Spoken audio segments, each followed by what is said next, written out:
Čau, tady Charlie a vítej na webu, který ti ukáže novou příležitost, na čem můžeš vydělat krásný peníze a na čem vydělávám poslední rok já peníze. A ty můžeš se mnou. Rád bych vám tady představil technologii, která z mýho pohledu je revoluční a za celých 10 let svý tvorby jsem nic takového nikdy neviděl a podle mě už neuvidím. Tohle to je unikorn ve svém odvětví a já bych vám ho dneska rád představil. No ale abych nebyl ještě hulvát, tak si představím. Čau, já jsem Charlie.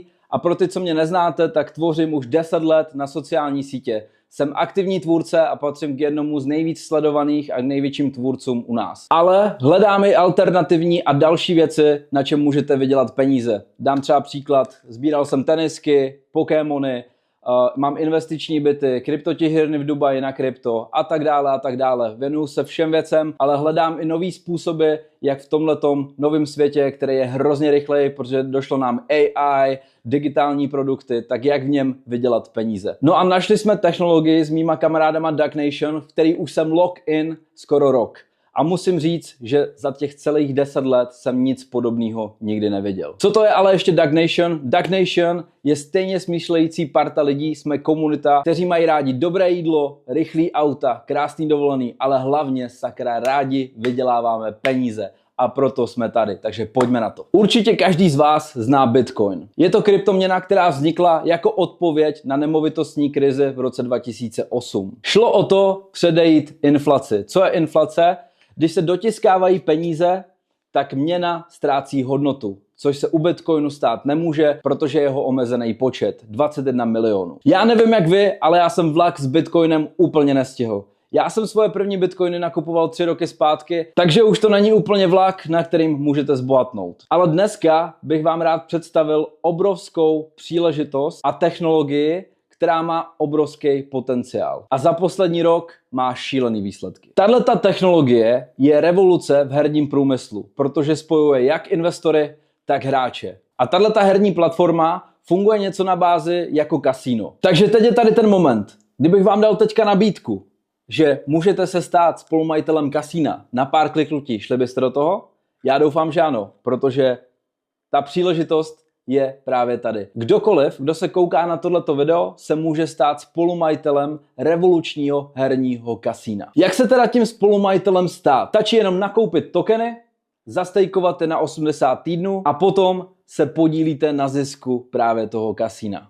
Takhle jednoduchý to je. Ale teď si asi říkáte, Charlie, a jak se generují ty zisky právě těm spolumajitelům? Můžete si vybrat. Buď si vyberete konzervativní staking, anebo dynamický staking. Konzervativní staking jsou hry, kde jsou hráči proti hráči, kde si bere kasino fíčko za to, že se tam ta hra hraje. To se kolektuje v jednom půlu a každý týden se rozděluje mezi spolumajitele. Zatímco dynamický staking jsou hry proti kasínu, což jsou 100% výhry ze všech sázek. Což znamená, že když hráč prohraje proti kasínu, celý ten zisk jde do jednoho půlu, do dynamického a ten se rozděluje každých 28 dní. No a teď si držte klobouky. Právě teď v tenhle ten moment generují hráči 1,5 milionu dolarů spolumajitelům. V technologii je momentálně přes 21 000 spolumajitelů a vybralo se přes 25 miliard BET tokenů, což je nějaká 1,3 miliardy korun. Co když si řeknete na projekt, který je tady jenom rok a byl v betě, je šílený číslo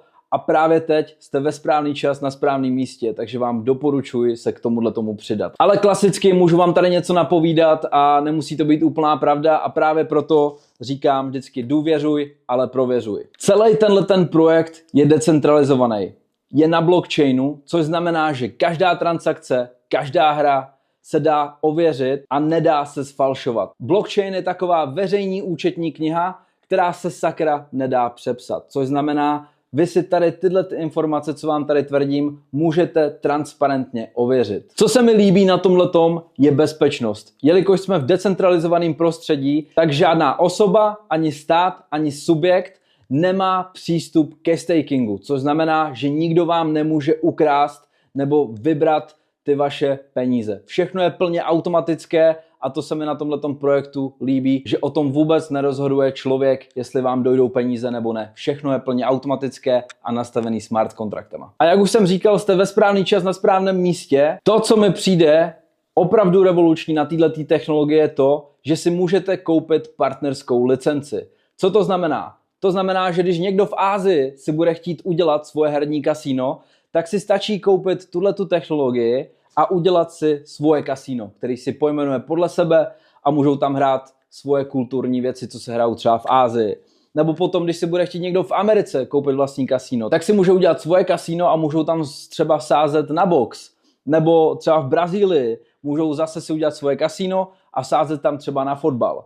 Skvělé na tomhletom je, že jelikož jste spolumajitel, tak se podílíte na zisku všech těchto kasín na celém světě. A proč jsem říkal, že jste ve správný čas na správném místě? Protože už jeden partner si koupil partnerskou licenci. Tohle to už není jenom ilustrační, tohle to už se reálně teďka děje, že lidi si kupují licence a budou se tvořit kasína po celém světě. No a není hezký podílet se třeba z 10, 15, 20, možná někdy i 1000 kasín na celém světě a být toho spolumajitel?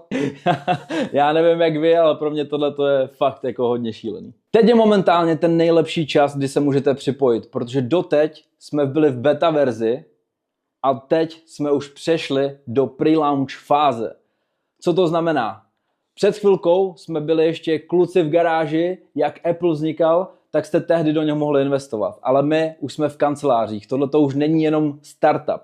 Tohle to už je seriózní projekt, seriózní business, který má produkt, který vydělává peníze. A to se mi na tom hrozně moc líbí. Přešli jsme do pre-launch fáze. No a v pre-launch fázi, jak se kouknete, jsou odhady takový, že má být ten jeden partner, 1 milion hráčů a aspoň 500 000 investorů. Což mi přijde šílený. Takže staň se i ty spolumajitelem herní platformy a pojď s náma vydělávat peníze. Staň se součástí mého týmu, dole máš žlutý tlačítko, připojit se a potom máš tam videonávod, který tě navede přímo k tomu, jak se můžeš stát spolumajitelem. Let's go a díky moc, že jste dokoukali tohleto video.